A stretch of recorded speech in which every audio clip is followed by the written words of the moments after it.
This is a fan-generated show.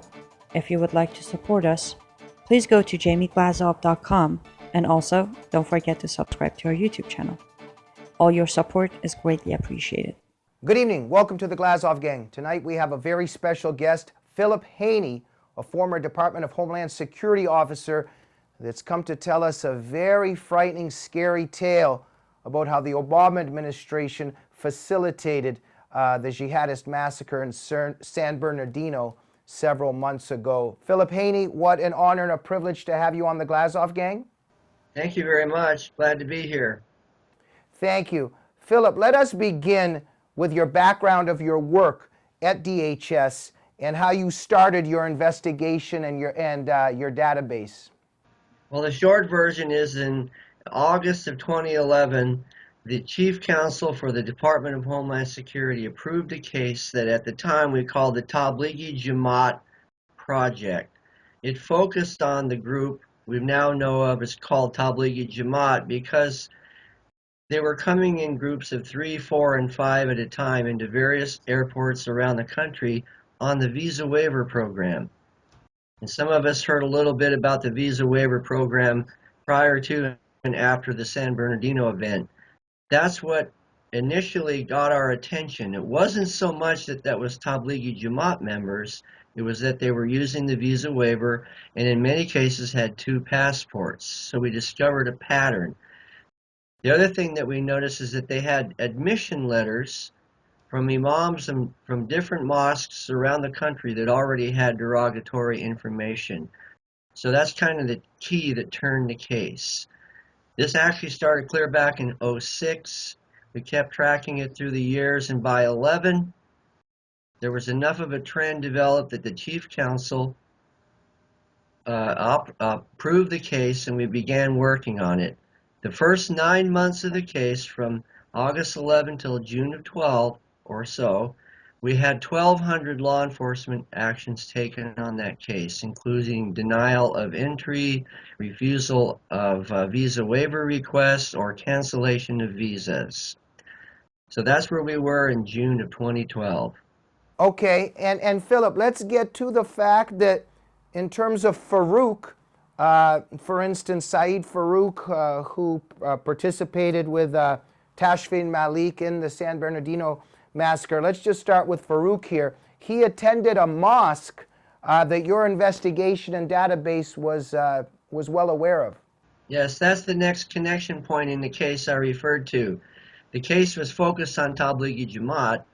After I went back to my home port from the National Targeting Center in June of 12, I put together another component of the same case I had worked on at the National Targeting Center on a group of mosques around the country, Darul al-Islamiyya type mosques, the same exact one as in San Bernardino. And the plausible premise is that if I had continued working on the case, I would have been tracking individuals that were transiting through that mosque, which is exactly how we put the case together. And therefore, we would have tied Syed to the mosque, and he would have either been put on the no-fly list or his pending K-1 fiancée, Tashfin Malik, would have been refused a visa because of affiliations with either known or possible terrorist groups. So look, Philip, you've got an investigation watching the Islamists coming in and out of the country. If this investigation would have continued, you would have, Farouk and Malik would have shown up, and as you have said, action would have been taken that would have very much limited the capacity and the activities of what they were doing. This sounds like a great thing, that there's a database, that there's an investigation of people coming into the country that are trying to harm this country. It was shut down. Why was it shut down? Because of concerns for the civil rights and the civil liberties of members of this group called Tablighi Jamaat, and or specifically stated any Islamic group. And as we saw in the recent New York case, their concerns for the civil rights and civil liberties of foreign nationals took precedence over law enforcement actions that we were taking. And so that is why they shut down the case. Between the Department of State and the Department of Homeland Security Civil Rights and Civil Liberties Division, they closed down the case. I didn't even know about it till I created that subcomponent I was referring to earlier, and that's when I found out that the whole project had been shut down. And subsequently, they deleted all of the records that I had created on this component case completely out of the system. And that is the key to the whole problem, is taking those records out of the system preempted law enforcement officers like myself around the country from taking actions that would have very plausibly stopped what happened in San Bernardino. That's what DHS was created to do. Philip, in case I'm missing something, when you refer to foreign nationals, whoever these people are, these are not American citizens. Am I correct? That's correct. When we say foreign national, I'll refer to Tashfeen Malik, who came in on a K-1 visa. Okay. How can people who are not even American citizens are entitled to civil liberties and civil rights in America when they're not even citizens of America? Well, it's part of a larger story. Our counterterrorism policy is now called Countering Violent Extremism. We've heard quite a bit about that.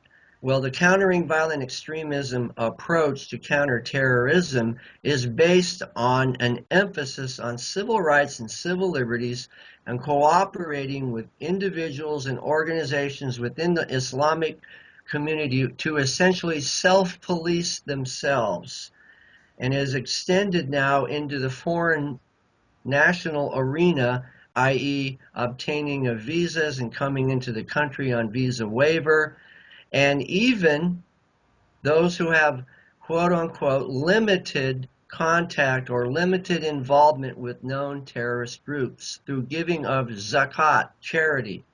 That's also part of the new CVE policy.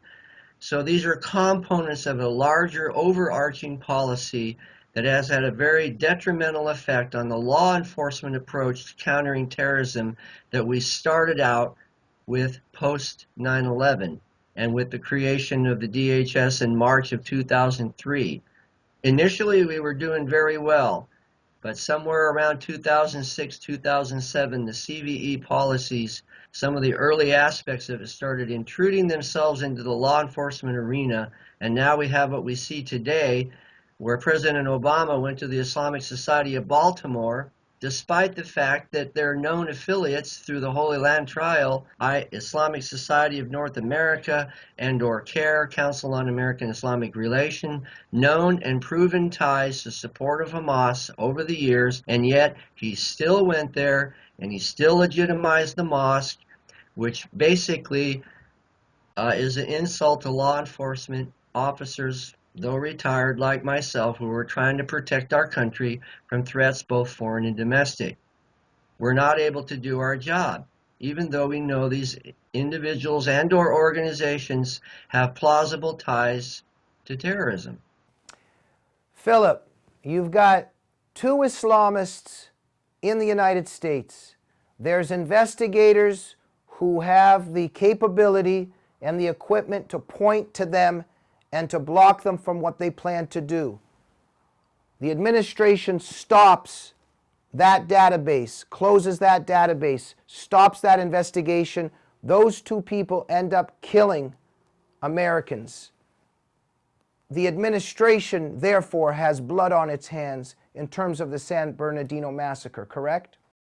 Well, the real crux of the whole issue is to answer the question, why did they delete the records? That is really the question that has to be answered. Those records had biometric information, addresses, passports, family members, all the things that we call connecting the dots. Why were those records deleted? That was a good, solid case with a depth of investigation and research and plenty of what we call derogatory information. Why were those records deleted from the system? Could you tell us why you think they were? It goes back to the same reason the Tablighi Jamaat case was shut down, the bigger case. Concern for the civil rights and civil liberties of both foreign nationals and/or American citizens who are affiliated with Islamic groups such as the Muslim Brotherhood and/or, in this case, Tablighi Jamaat. It's very specific. You know, I would argue, Philip, that one would have to have malice in one's heart to shut down an investigation like this. And the motive, you know, I very much believe that there's not a naivete here, but a destructive and malicious instinct on the part of the left. Let us continue here. 10,000 people recently, it was announced, had their visas retroactively canceled that are in the country, but they have disappeared. Can you tell us about this? Well, it's another illustration of the problem that we have within law enforcement. We're not allowed to keep track of these individuals and take proactive steps based on immigration law to literally go and knock on their door, at least the last known address, and tell them it's time for you to go home. Go back to your original home country. There's a big problem also in the terms of student visas. People come here to go to the university and they never leave the country. So it's only one aspect of a much larger problem with our immigration law, that the provisions that have been in place for decades are being overlooked. And now we have this outbreak of problems in our immigration that we're hardly able to deal with now. So it's just one aspect of a larger problem. I would like to go back to what you said earlier about malice. Let's just say, for the sake of discussion, that before the Holy Land trial, people may or may not have been excused for not knowing who these groups were. But everything that happened after November of 2008, when the Holy Land trial verdicts came down, in particular with focus on the Muslim Brotherhood, everybody in the administration knows who these organizations are. Eric Holder refused to go forward with the second level of trial. They know who ISNA, Chair, NAIT, and many other individuals. They have known full well there is plenty of derogatory information on these groups, and yet they continue to completely disregard it. Not only the Islamic Society of Boston, but also the event last December when the president invited the leaders of several of the same groups into the White House to discuss possible discrimination against Islamic groups and individuals in America. So the very same people that should have been shut down and prosecuted are the ones that are being brought into the administration and helping create policy and giving positions of authority and influence within the administration. Philip, it's like during the Cold War, we're trying to fight the KGB, but we're pretending the KGB does not exist, and we invite the KGB in to help us frame our foreign policy against the KGB. Or gangsters, or the mafia, and there's plenty of examples that you could use. Yeah. Philip, crystallize for us how Tafshin Malik would very likely have not been able to perpetrate the massacre as well in terms of your investigation. Well, again, if she was affiliated with an individual, i.e. Syed Farouk, who was also affiliated here in America with a mosque that had known derogatory information attached to it, in the old days, I'll say, we would have denied a visa. That's among the 1,200 law enforcement actions that we took in the Tablighi Jamaat case in the first 9 months that it was in place. Exactly the same kind of things: denials of visas, refusals of entries, cancellations of visa waiver, those kind of things. Exactly what we would have done with a person like Tashfeen Malik, who had applied for a visa, was going to marry, in this case, an American citizen who was affiliated with a mosque with known derogatory information. Very standard law enforcement approach. Philip, before we go, Your own feelings, your own thoughts as a person who gave so much of his life and his energy to protecting this country, who worked for DHS. What were some of your emotions, some of your thoughts when all of this went down, and what made you come forward? Well, I took a vow to help protect our country from threat, both foreign and domestic. And a person of integrity who takes that vow is never allowed to cover his eyes and pretend like he doesn't see what is right in front of him. As a founding member of DHS, I was part of an organization that was created to protect our country from terrorism. Very simple mandate. And that's exactly what I and my colleagues did.